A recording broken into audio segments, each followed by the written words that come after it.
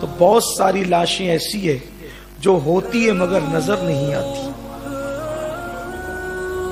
کوئی ضروری نہیں ہے کہ جو نظر نہیں آئے وہ نہ ہو، کچھ نظر آتی کچھ نظر نہیں آتی، لیکن عاشقوں کی لاشیں محفوظ رہتی. زمین میری نہیں ہوتی، زمن میلا نہیں ہوتا، محمد کے غلاموں کا کفن میلا نہیں. اب عزیر علیہ السلام اٹھے 100 سال کے بعد، اور اٹھنے کے بعد پھر گئے اپنے گھر پہ گئے تو وہاں پہ ایک فالج زدہ بوڑھی بیٹھی ہوئی تھی. سلام کیا. وہ تھی حضرت عزیر علیہ السلام کی پوتی، جس نے بچپن میں عزیر علیہ السلام کی زیارت کی تھی. اچھا، قدرت کی شان یہ کہ جس وقت عزیر علیہ السلام سوئے تھے، جس وقت عزیر علیہ السلام داڑھی کالی تھی، اٹھے تو بھی داڑھی کالی تھی، یعنی جس حالت میں سوئے تھے اسی حالت میں اٹھے. جب آپ تشریف لے گئے تو سلام کیا، اور سلام کر کے کہا یہ عزیر کا گھر ہے. تو اس نے نابینا ہو گئی تھی، عمر اس کی بہت لمبی ہو گئی تھی، تو اس نے کہا یہاں عزیر کا ذکر کیسا؟ عزیر کو تو لوگ بھول گئے، گم ہو گئے. عزیر 100 سال کا عرصہ بیت گیا، عزیر کا کوئی پتہ ہی نہیں ہے. آج آپ عزیر کا نام لے رہے ہو. تو کہا میں ہی عزیر ہوں. تو کہا کہ اب عزیر کہاں سے آ سکتے ہیں؟ کہا عزیر کی نشانی تو یہ ہے کہ وہ جو دعا کرتے تھے فوراً قبول ہوتی تھی. مجھے فالج ہو گیا، میں اندھی ہو گئی ہوں، دعا کریں کہ اللہ مجھے شفا دے. میں نے بچپن میں ان کو دیکھا ہے، اگر شفا ہو گئی تو میں تمہیں دیکھ سکتی ہوں. آپ نے دعا کیا، فوراً آنکھ ملی، وہ تندرست ہو گئی. پھر اس نے کہا ہاں آپ ہی عزیر ہیں. پھر وہ لے کر کے گئی جہاں پر سارے بنی اسرائیل جماعت بیت المقدس میں. وہاں حضرت عزیر علیہ السلام کا بیٹا بھی تھا جس کی عمر 158 سال ہو گئی تھی. 158 سال عمر ہو گئی تھی. وہاں گئے، کہا عزیر آ گئے، عزیر آ گئے. کہا رے عزیر کہاں سے آ سکتے ہیں؟ تو تب کہا کہ حضرت عزیر علیہ السلام کی، ان کے بیٹے نے کہا ان کی پشت پر ایک مسا تھا چاند کی طرح. وہ بتاؤ، دکھایا. ایک دوسری علامت یہ ہے کہ عزیر علیہ السلام کو پوری توریت زبانی یاد تھی. توریت پڑھ کے سنا، انہوں نے زبانی سنا دی. اب مسئلہ یہ ہوا کہ ان کو یاد نہیں تھی، کہ ان کو تو یاد تھی. اب یہ صحیح توریت ہے کہ کیا کچھ اور پڑھ رہے ہیں؟ تو کہا کہ بھئی وہ تختی بخت نصر نے جو ہے وہ انگور کی بیل میں چھپائی تھی، چلو ڈھونڈتے ہیں. ڈھونڈا تو تختی مل گئی. اب یہ تختی دیکھ رہے تھے، ادھر عزیر توریت پڑھ رہے تھے. تب ان کو یقین آیا کہ یہی حضرت عزیر علیہ السلام ہے. قدرت نے کہا عزیر تم نے کیا کہا تھا؟ یہ شہر تو اجڑ گیا، اب اللہ اس کو کیسے آباد کرے گا؟ اپنی آنکھ سے دیکھ لے، ہم شہروں کو ایسے ہی آباد کر دیں. جب لوگ ہمارے ذکر سے اپنے دلوں کو آباد کرتے ہیں تب ان کے شہر کو آباد کرتے ہیں، اور جب لوگوں کے دل ہماری یاد سے ویران ہو جاتے ہیں تب ان کے شہر کو ویران کر دیتے ہیں. اب پتہ چلا شہروں کی ویرانی دلوں کی ویرانی سے ہے، شہروں کی ویرانی دلوں کی ویرانی سے ہے، اور شہروں کی آبادی دلوں کی آبادی سے ہے. لوگ اگر اپنے دلوں کو اللہ کے ذکر سے آباد کر لیں تو انشاءاللہ شہر بھی آباد ہوں گے. دوسری چیز، جب دلوں پہ شیطان کی حکومت ہوتی ہے تو پھر زمین پہ نرم دل اور رحم دل حکمراں کیسے آ سکتے ہیں؟ دیکھو